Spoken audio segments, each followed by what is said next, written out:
Welcome back to the Ancestral Findings Podcast.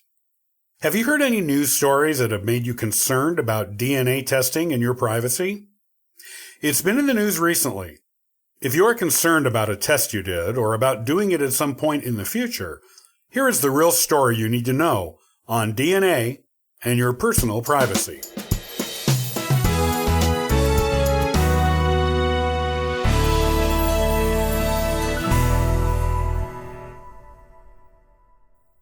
If you've been listening to the genealogical community recently or even the national news, you will have probably heard some issues coming up regarding privacy and your possession of it, or lack thereof, when submitting your DNA to DNA testing sites. It has been a big topic in the national news ever since DNA on an open source DNA storage website was used to identify a serial killer who began a decade of unsolved killings in California in the 1970s. The killer himself did not submit DNA, but a cousin of his did, and that was enough for investigators scouring these sites to identify the probable perpetrator. So naturally, privacy and DNA testing sites is a big issue in the genealogical community right now. There have been a few DNA testing and storage sites that have changed their terms of use for customers, or who have made their public database private. The popular DNA storage and search sites YSearch and MitoSearch for searching your Y-DNA and mtDNA matches have recently announced that they are going to be closing completely due to privacy issues. If you have had your DNA tested by a DNA testing company or stored the results with a DNA storage company, do you need to be concerned about your privacy? Here's what you need to know. The first thing you should know is that anyone who has had their DNA tested with any company has signed a consent form regarding how that DNA may be used. Whether you read that consent form is another thing entirely. Most consumers do not read them, as they tend to be lengthy and full of legalese. Who has time for that? You just want your DNA results, not to read several dozen pages worth of legal talk. It's understandable. Millions of Americans have taken these tests, and their DNA samples are now stored in labs across the country. Customers who have been interviewed about the privacy issue have all pretty much consistently said they did not give much, if any, thought to what would be done with their DNA after the company they were using tested it.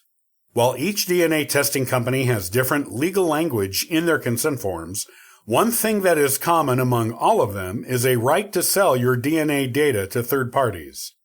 However, before you become alarmed at that idea, it should also be noted that all current DNA testing companies also agree to only sell your DNA aggregated with the DNA of other customers, and without your name being attached to it.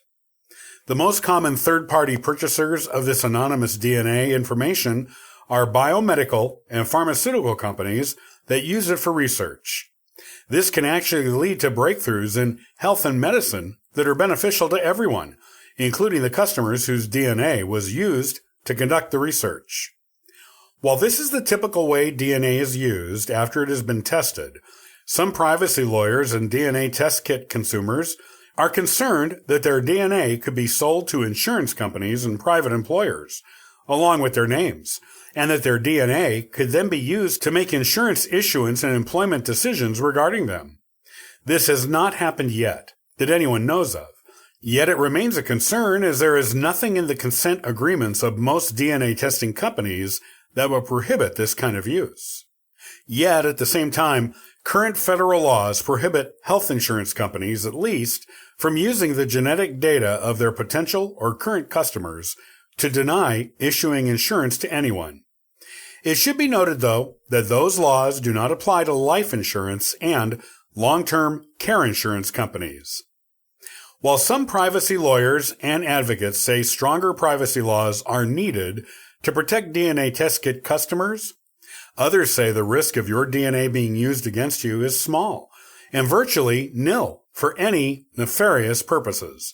In other words, there is far more danger to you in having your Social Security number stolen than your DNA information sold or hacked, because actual damage can be done to you with your Social Security number in the wrong hands. Anyone who has your DNA data is limited in what they can do with it. And besides, the insurance concern, which has not become an issue to anyone yet, there is nothing else a hacker could currently do with it. Other privacy experts point out that DNA is no different than any other personal information you share online. Any information you provide is subject to being exposed. These privacy experts liken sharing your DNA to doing online banking. There is always the danger of it being hacked or sold and used for purposes you did not approve. But the risk is actually very small. We all expose ourselves online in a variety of ways all the time. DNA is just the latest way we do it, and so is part of an ongoing and evolving conversation about overall personal privacy and the security of personal information online. The reality is that most DNA testing companies, especially the big two, 23andMe and Ancestry, keep very careful control over any DNA you submit that is stored online. Your DNA is at far greater risk of being stolen and information in it made public or used for some as of yet unforeseen criminal purpose once it leaves those companies and is sold to third parties.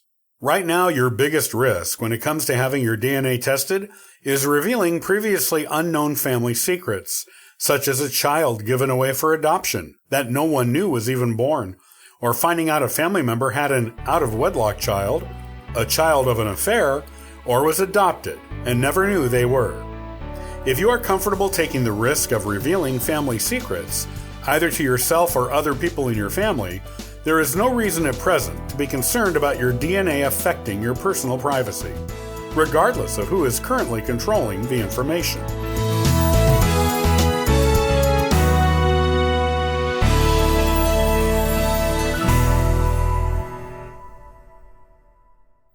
Many thanks for listening and following the Ancestral Findings podcast. Visit ancestralfindings.com to download a free genealogy ebook, inquire about a free genealogy lookup, and register for the weekly historical postcard giveaway. And thank you to everyone who contributes via Patreon. It helps keep this car on the road, this kite in the air, and this ship on course. I hope you have a wonderful day and happy searching.